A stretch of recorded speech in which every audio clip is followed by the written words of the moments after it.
Bonjour Taïou, bonjour à tous les auditeurs de la radio Cheikh Anta Diop, bonjour à tous ceux qui sont venus ici dans cette salle de la librairie Peuples Noirs, Peuples Africains, assister à cette conférence où il est question d'honorer une figure monumentale de l'histoire de la pensée, des idées et de l'histoire des sciences en Afrique, qui est Cheikh Anta Diop.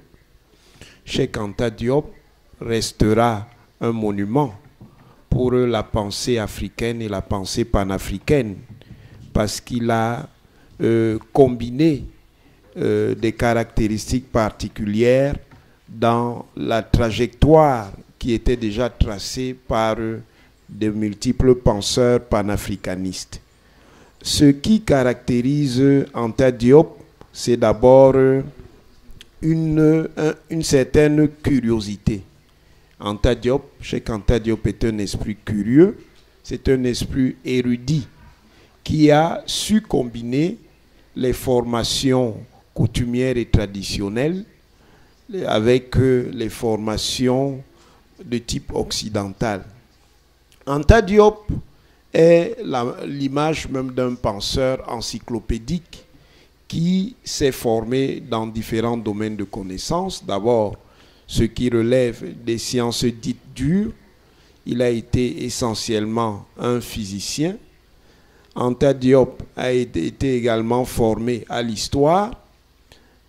Il a, dans cette perspective-là, étendu ses connaissances au domaine de l'anthropologie. Et on oublie parfois qu'Anta Diop a également réfléchi dans le cadre de la philosophie, même si par corporatisme, un grand nombre de philosophes africains ne veulent pas lui reconnaître l'identité de philosophe. Il occupe donc une position particulière dans l'histoire du panafricanisme, un panafricanisme qui renvoie à différents courants. Il y a un courant qu'on peut dire un courant doctrinal et pratique dont la figure dominante est Marcus Garvey. Il y a un courant qui, tout en étant également engagé dans une activité de militance, est un courant plus académique, avec des figures comme Edward Blyden, avec des figures comme Antenor Firmin, avec des figures comme William Edward Burger Du Bois, et tous ceux qui vont s'inscrire dans cette perspective beaucoup plus tard, Chancellor Williams, George Henry James et autres. Anta Diop a le mérite d'avoir su fixer sur le double terrain de l'action politico-idéologique et de l'action scientifique le panafricanisme dans les années 1950, au moment où il faisait ses humanités en France. Il est donc à la combinaison de différentes traditions de panafricanisme, une tradition beaucoup plus intellectuelle et académicienne et une tradition plus militante. Ce penseur donc est un penseur considérable qui se déploie sur plusieurs terrains, et Anta Diop a eu notamment comme caractéristique importante l'intuition. Il a su, sur bien des questions, précéder une évolution plus précise de la science. Si vous prenez Nation nègre et culture, les développements qu'Anta Diop fait par rapport aux questions de la paléontologie et de la paléoanthropologie vont d'une certaine manière anticiper les conclusions et les résultats qui viendront plus tard, notamment sur la question de l'origine unique de l'homme, sur la fameuse thèse du caractère monogénétique de l'humanité.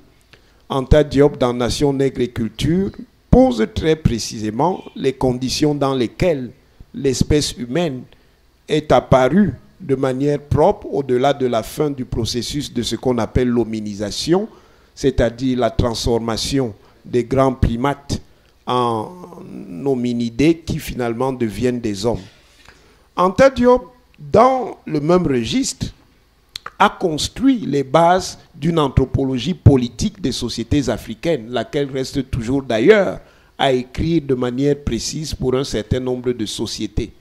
Dans l'Afrique noire précoloniale, il étudie effectivement les dynamiques constitutives, les dynamiques constitutionnelles des sociétés africaines. Et ce que Diop a dit mérite encore d'être exploré pour qu'on puisse enfin avoir la carte de l'évolution politique, la carte de l'évolution des structures politiques, sociopolitiques et anthropopolitiques de l'Afrique. Parce que sans la connaissance de cette évolution, on n'a aucune maîtrise sérieuse, aucune maîtrise fondamentale des conditions dans lesquelles l'Afrique doit être gouvernée sur le terrain normatif et des conditions dans lesquelles l'Afrique se gouverne de façon concrète. Anta Diop a également posé dans sa réflexion qui relève à la fois de l'histoire mais aussi de la philosophie de l'histoire, une question qui est une question fondamentale dans la reconstruction des peuples africains qui sont à la fois dans l'Afrique mère, c'est-à-dire l'Afrique comme berceau, et qui sont dans l'Afrique diasporique, c'est-à-dire tous les descendants d'Africains, tous les Africains descendants qui sont partie de l'Afrique, notamment avec l'événement tragique, l'événement historique tragique qu'a été la traite. À l'antériorité nec de civilisation, qui est un de ses livres, pose une problématique fondamentale pour l'autonomie africaine. Au moment où nous avons toute une série de discours aussi verbeux qu'inconsistants sur l'émergence de l'Afrique, il faudrait peut-être faire partager de telles lectures pour que les Africains comprennent quelle est la trame de l'histoire.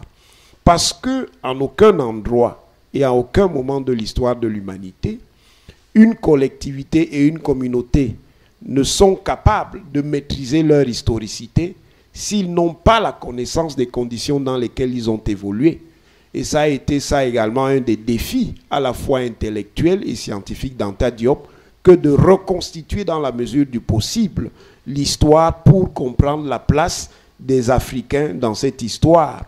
Et il a montré des choses qui deviennent de plus en plus nettes aujourd'hui, même s'il ne fut pas le premier à le faire. On trouve déjà des éléments sur le rapport des cultures africaines avec la culture de Kemet, la culture égyptienne. Chez Horton, on trouve ça chez Edward Blyden, on trouve ça chez Anténor Firmin, qui ont été des précurseurs importants d'Anta Diop. On trouve aussi ces éléments chez un auteur qui a publié, la même année qu'Anta Diop publiait Nation Nègre et Culture, il a publié Stolen Legacy. Stolen Legacy, c'est un livre qui met en question la généalogie, l'origine habituelle qu'on impute à la philosophie. C'est un livre qui est publié par un philosophe qui s'appelle George Henry James, qui dit qu'en réalité, ce que nous appelons la philosophie, la philosophia, n'est que la reconstruction, pour ne pas dire le plagiat, il parle délibérément de plagiat, de la science égyptienne, de la science sacrée égyptienne, la science de la Séba. La sophia des Grecs n'est que la reconstruction de la Séba égyptienne. Et il le dit en mettant effectivement à nu les rapports qui existaient entre les premiers philosophes grecs, notamment les philosophes ioniens et cette science égyptienne. Voilà pourquoi Diop est pour nous un penseur considérable, parce qu'il arrive à lier des choses qui ne nous apparaissent pas comme immédiatement liées. Il arrive à lier le domaine des sciences dites dures avec le domaine des sciences sociales. Il arrive à faire le rapport entre les sciences, qu'elles soient les sciences dites dures ou les sciences sociales, avec la philosophie, et il arrive à lier tout cela à la politique. Vous ne pouvez pas comprendre tout le travail, l'immense travail, à la fois philosophique et scientifique de Cheikh Anta Diop si vous ne le raccordez pas à l'ontologie politique du panafricanisme. Et pour nous, je finirai par là, pour nous au Cameroun, qui nous sommes intéressés à cette œuvre, c'est un signe du destin que l'un des derniers grands moments de la vie intellectuelle de Cheikh Anta Diop se soit passé ici au Cameroun. Et on peut considérer cela comme une forme de testament. C'était peut-être un clin d'œil pour les Camerounais que Cheikh Anta Diop, en 86, quand il est venu ici, leur faisait. Voilà l'homme que nous devons honorer, un homme qui a été aussi fortement contesté parce que l'ampleur de ses thèses et les implications de ses thèses pour non seulement les Africains, mais l'ensemble de l'humanité sont considérables. Ça fait que pour un certain nombre de raisons, mais essentiellement des raisons idéologiques, beaucoup ont voulu refuser un certain nombre de choses que Cheikh Anta Diop disait. Par exemple, des gens ont moqué dans les années 50 et 60 ces hypothèses sur la paléoanthropologie. Mais plus tard, des paléoanthropologues comme Yves Coppens ont largement confirmé ce que Diop avait dit. Même les hypothèses sur l'émergence de ce qu'on appelle les races à partir d'une humanité essentiellement noire. Aujourd'hui, en gros, malgré la réémergence des théories régionales qui pensent que l'humanité est apparue à plusieurs endroits en même temps, la position qui avait été défendue par Diop et qui a été consolidée par la science paléoanthropologique demeure. Voilà le penseur que nous devons aujourd'hui examiner par rapport à son travail philosophique et scientifique, notamment ce qui porte sur la théorie générale de la connaissance et ce qui porte sur l'anthropologie juridique, parce que la théorie générale de la connaissance est essentielle, non seulement comme instrument philosophique et scientifique, mais même comme instrument politique. Nulle part, les peuples et les civilisations ne sont capables de constituer un socle puissant s'ils ne réfléchissent à la théorie générale de la connaissance. Nulle part, les peuples ne sont capables de maîtriser les dynamiques institutionnelles qui permettent de les gouverner s'ils ne s'intéressent pas aux conditions juridico-anthropologiques et politico-anthropologiques à partir desquelles ils sont organisés. Ce seront deux aspects de la réflexion qui sera ici menée.